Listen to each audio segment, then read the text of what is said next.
TikTok əməliyyatlarında saxlanılan TikTokerlərin həbs müddəti uzadılıb.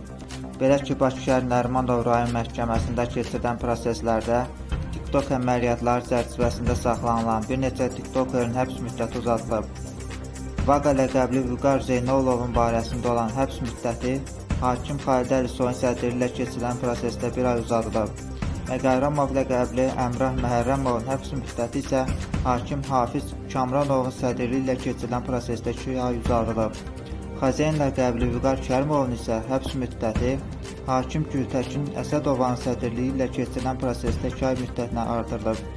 Qeyd edək ki, hər üç şəxs ötən ilin dekabr ayında saxlanılıb və onlara qarşı Cinayət Məcəlləsinin 234.1 birinci maddəsi ilə satış məqsədi olmadan külli miqdarda narkotik vasitələr və ya psixotrop maddələr saxlama və ya daşıma ilə ittiham irəli sürülüb.